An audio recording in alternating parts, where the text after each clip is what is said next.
Hello.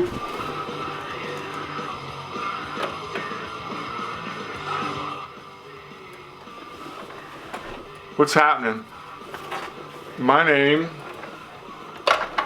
is Andy, and I have 22 subscribers on YouTube.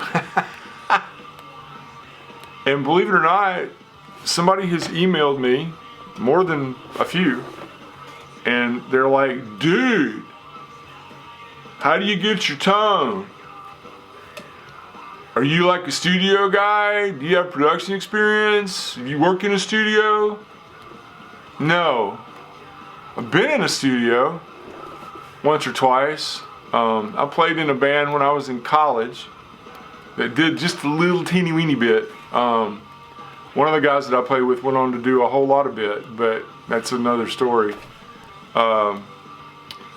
So yeah, I probably know enough to be dangerous, but it was very flattering, and I thought, well, you know what? I'll just do a video real fast and explain my so technical, so out there, so just complicated signal chain real fast. I use Logic, as you can see. Don't like it really, but I've never used anything else, so it is what it is. I took a stab with Cubase, and honestly didn't get that familiar with it until I ended up having to give that computer up, which is no big deal. I might get Cubase again someday if I ever decide to build another Windows PC. But I do not like any of the cabinet or amp simulations in Logic. I've yet to find one that sounds worth a damn. I think they suck, honestly. I just use direct DI emulation on everything.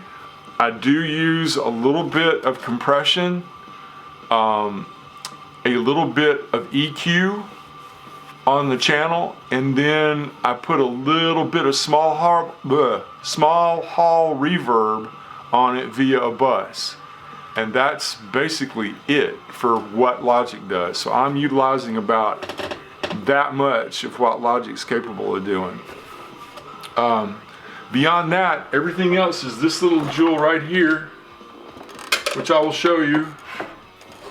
This is the DP3X, the Doug Pinnick signature pedal from Tech 21 in New York.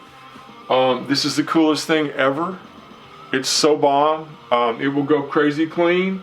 It will go dark and muddy and jazzy, and it will go full boat, bi-amped, Doug Pinnick, make your head rattle, your feelings fall out kind of thing. It's super cool. I love it. XLR out, quarter inch out, quarter inch in, tuner's built into it. It's got a gain button. I don't know, it's cool. You can cut the chunk and the drive out of it with the middle button. It's solid, it's quiet, it's well built. Thank you Tech 21, and thank you Doug. I think Doug's impetus was, his sound was based on, or he credits it from Chris Squire, I guess, but these gigantic folded subs and then a bunch of SVT, you know, what are those? 1, 2, 3, 4, 8 or 8 8s or 10 8s or whatever the big SVT cabinets are. And then a handful of 412 guitar cabinets with guitar heads that made that top end, you know, banging, clanging stuff that he's so famous for, especially with the 12-string bass. I never really paid attention to bass tone before I got into King's X, because I was a drummer. I'm not a bass player or a guitar player. I don't know how to read a note of music. I can read rhythms because I was trained as a percussionist in the school band program for however many years. I started in 6th grade. But I can't read a note of music. I play by ear. Like I said, I was in a couple of bands that were, you know, kind of did a little bit. So any guitar bass habit, you know, here's how you put your fingers this way, that way, I picked up at sound checks and then just sitting around apartments playing on other people's guitars. I do this strictly for my own enjoyment. It's a practice tool for me. And I just like music. I love music. I can't not be involved in music. Anyway, that's basically it. It goes from guitar to Doug to Scarlett 2i2 to Logic. And then that's all she wrote. That's it. I can show you my guitars that I play. These are the two that I always have in my hand. I've got more, but I don't ever play them. This is a fake P bass. This is not real. Even though it does have a Fender backplate on it and a decal on the headstock that says Fender Precision Bass. If you'll notice, the placement is really bad. That should be your first cue. This is actually a guitar that I built out of Warmoth parts. I bought the neck, which is an ebony fretboard, and the neck was painted. I sanded the paint off of it and then mineral oiled it. I bought the neck for another guitar and I never used it, so I thought, well, you know what? This neck was sitting around. I thought I'll just buy a body. So I bought the body. This is an ash body. It's another Warmoth piece, which I think some of their stuff is actually better than what Fender makes. The pickguard is an eBay special. The pickup is out of a 80s medium scale precision from Japan, which is a really oddball guitar, but the pickup sounded great, so I stole it. The electronics are, I think they're called Onyx. It's the plug-and-play stuff where it comes pre-assembled and it sounds great. The tone's phenomenal. They're beautiful. I love them. The bridge is a Babbitt's full contact, and the tuners are Shallers. I think.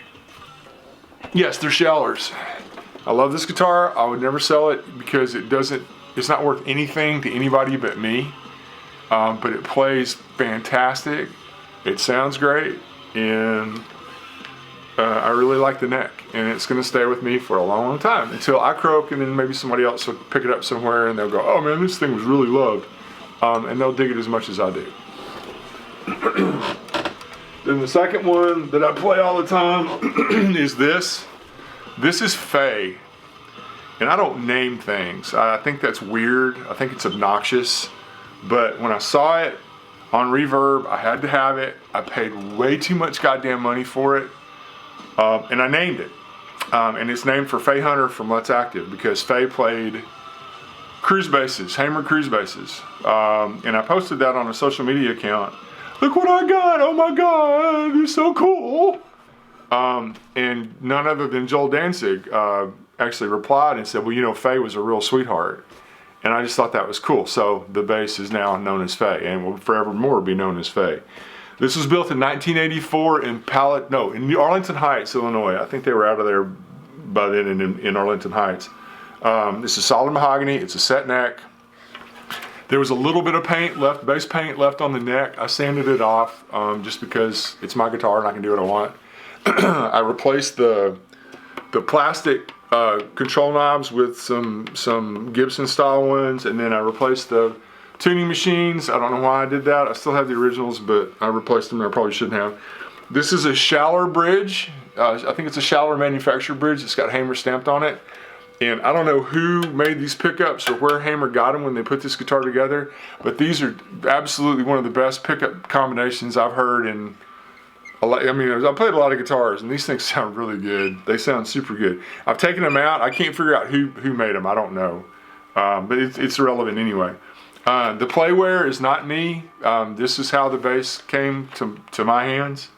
Like I said, this is from '84. And I love this guitar, and I will never sell it. And again, hopefully somebody will pick this up after I'm gone and go, wow. You know, how cool is that? Because the thing just sounds awesome. So that's basically it. I don't have any other secrets.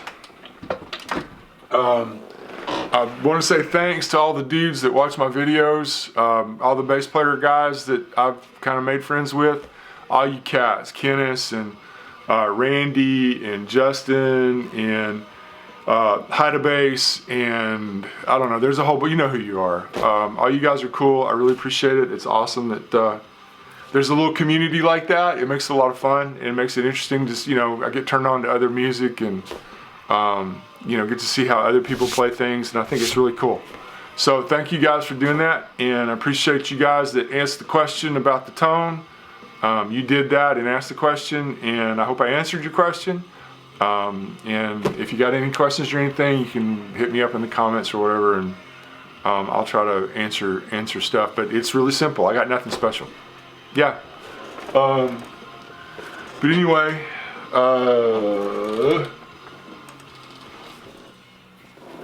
this is a big, huge sweatband, and I'm gonna say bye now. You guys take care.